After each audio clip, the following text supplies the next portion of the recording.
sa BC45. Araw, Pedro, busyo ka lang Pedro.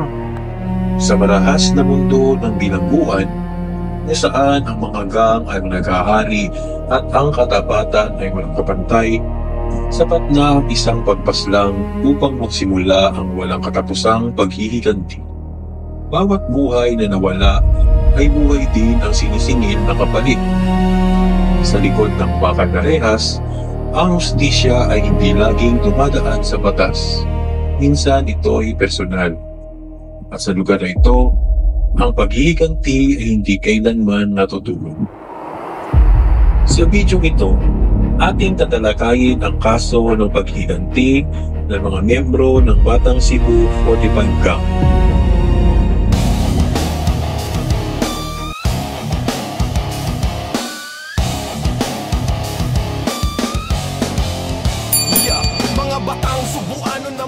Paalala, ang kwentong ito ay naglalaman ng sensitibong paksa na may kinalaman sa krimen. Hindi angkop sa mga bata o kabataang may edad 18 pababa. Viewers' discretion is advised. Bago ko simulan ang kwento, counting disclaimer. Ang video ito ay for educational purposes and historical information only. Walang layon na mag-promote ng karahasan sa madla. Ang mga detalyeng nakapaloob sa kwentong ito ay batay sa mga datos mula sa Korte Suprema na makikita sa internet at available sa publiko. May ilang mga words sa salaysay na pinalitan upang iwasan ang mga sensitibong bahagi. Noong 10 ng Abril 1973, bandang alas 7:45 ng umaga, isang bilanggo na si Benjamin Gagui ay nasa loob ng Iglesia ni Cristo Chapel na matatagpuan sa loob ng bilangguan. Habang tahimik na naroroon si Gagui, nakita niyang pumasok sa compound ng chapel ang 3 kapwa bilanggo na sina Francisco Aro, Pedro Lasala at Rafael Escalona, na sinasabing mga membro ng Batang Cebu. May mga nakalap din tayong impormasyon na itong sina Aro at Pedro Mano ay mga siga ng kanilang pangkat noong mga panahong iyon. Nilapitan nila si Gagui at sinabi na may hinahanap silang tao na pagbibintangan at pagbubunulan ng galit bilang ganti sa pagkamatay ng ilang Bisayang bilanggo sa naganap na kaguluhan sa loob ng lihitan, ngunit hindi naman tinukoy kung sino-sino ang mga Bisayang ito. Ilang saglit lang, umating si Jose Messina at naupo malapit kay Gagui. Sa hindi inaasahang sandali, bigla na lamang inundayan ng saksak ni Aro si Messina. Sa gulat ng takot, dali-daling tumakbo si Gagui papasok ng chapel habang sumisigaw ng saklolo. Si Messina naman ay bumagsak sa lupa, nabuhan at wala ng malay. Hindi naman natukoy kung anong pangkat kabilang si Messina. Ilang araw matapos ang insidente, isinagawa ang pagsusuri sa katawan ni Messina ni Dr. Roberto Garcia na isang medical legal officer mula sa NBI. Sa kanyang salaysay sa korte, sinabi ni Dr. Garcia na may 17 sugat sa katawan ng biktima at base sa mga ito, malaki ang posibilidad na higit sa isang tao ang nanakit, gamit ang higit sa isang uri ng matalas na kasangkapan. Ayon pa sa kanya, maaaring ang pananakit ay ginawa mula sa kanang bahagi ng katawan ng biktima. Matapos ang insidente, agad na nagsagawa ng investigasyon ang mga opisyal ng pihitan. Sa ilalim ng investigasyon ito, nagsumite ng mga sinumpaang salaysay sina Francisco Aro at Pedro Lasala kung saan inamin nila na sila ang nanakit kay Jose Messina. Ngunit nang dumating na ang paglilitis sa korte, binawi ni Pedro Lasala ang kanyang salaysay. Ayon sa kanya, wala siyang kinalaman sa krimen at hindi raw siya pumasok sa Iglesia ni Cristo Chapel noong araw ng insidente. Dagdag pa niya, Kaya siya isinangkot ni Rafael Escalona ay dahil sa pamimilit umano ni Tolentino Abilina.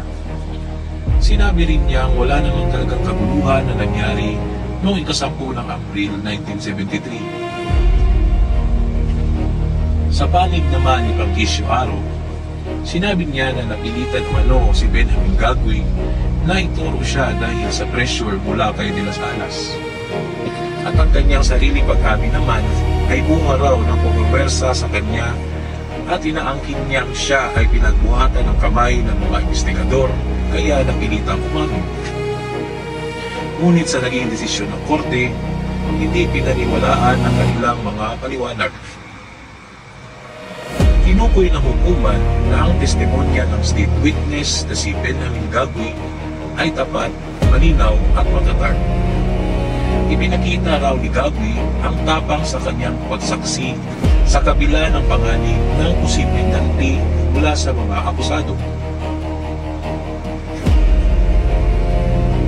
Isa pa, aminado si Aro na hindi niya kilala si Gagui at doon lang sila unang nakita sa loob ng korte.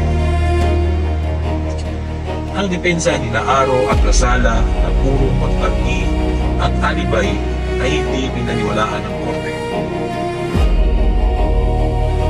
Ayon dito, dahil pareho silang bilanggo at naroon sa mismong lugar ng krimen, posible at may pagkakataon silang maisagawa ang akusasyon laban sa kanila. Wala rin silang naipakitang matibay na ebidensya o saksi upang patunayan ang kanilang alibay. Dahil dito, nakita ng korte na ang kanilang mga pahayag ay pawang pansariling depensa lamang upang makaiwas sa pananagutan. Sa kanilang sinumpahang salaysay, inamin nila Francisco Aro at Pedro Lasala ang mga sumusunod na detalye sa ginanap na investigasyon. Ating pakinggan ang mga aktwal na salaysay ni Aro at Lasala.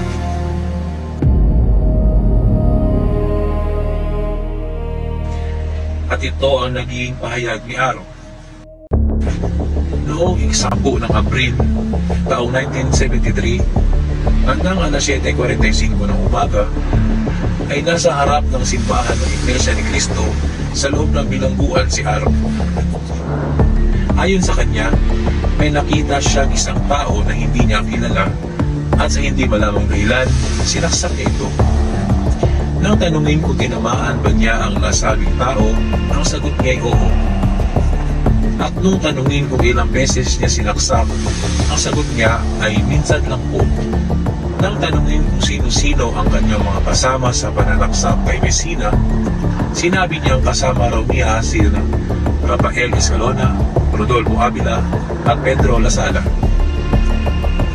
Ito naman ang naging pahayag ni Pedro Lasala.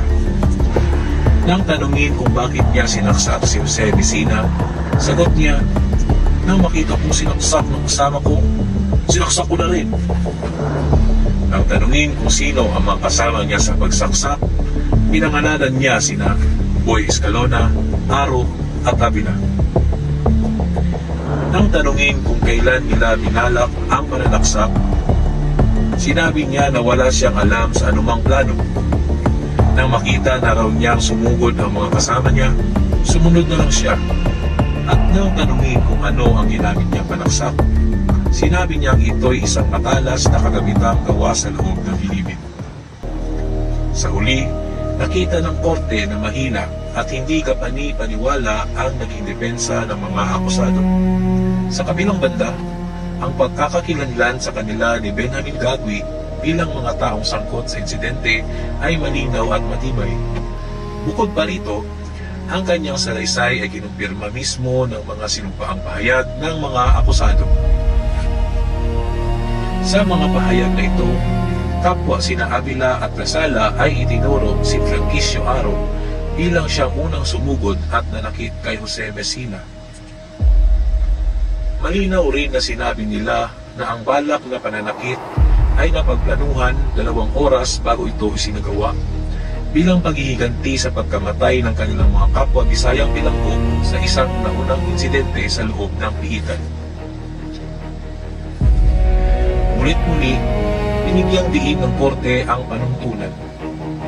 Kapag ang mga akusado ay nagbigay ng hiwa-hiwalay, ngunit magkatulad ng mga pahayag, at ang mga ito ay tugma sa mahalagang detalye at sinusuportahan ng iba pang ebidensya, ang mga pahayag na ito ay maaaring gamiting ebidensya laban sa bawat isa.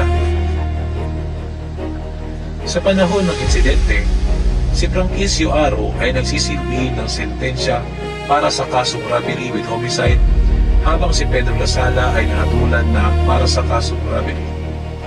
Dahil dito, ipinataw sa kanila ang aggravating circumstance ng quasi-recidivism, isang mabigat na kalagayan sa batas kung saan ang taong sangkot sa bagong krimen ay dati nang may hatol.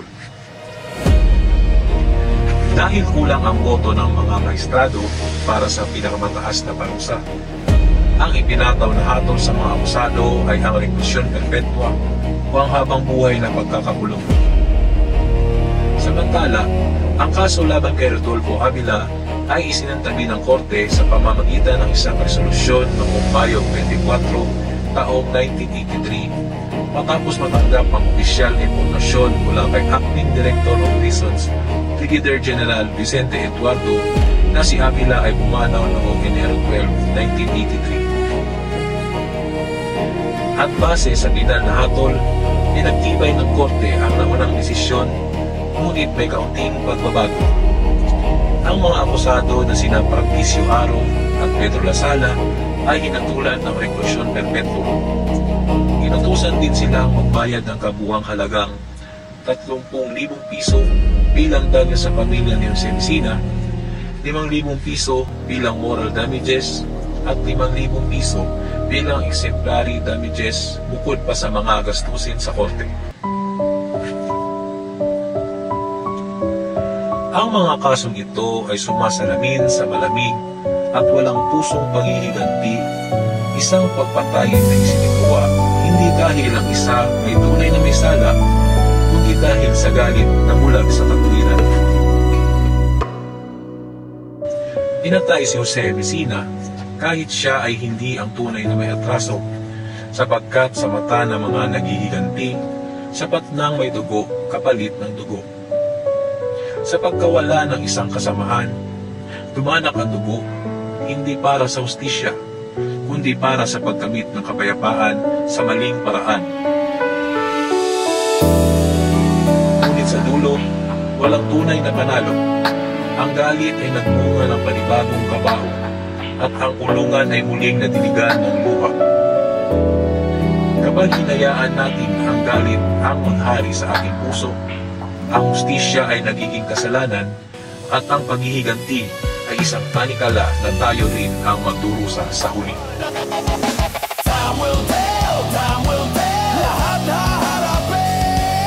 Kung nagustuhan mo ang ating kwento, huwag kalimutang mag-like at mag-subscribe para mas updated ka sa susunod pang mga video na ilalabas dito sa channel na ito.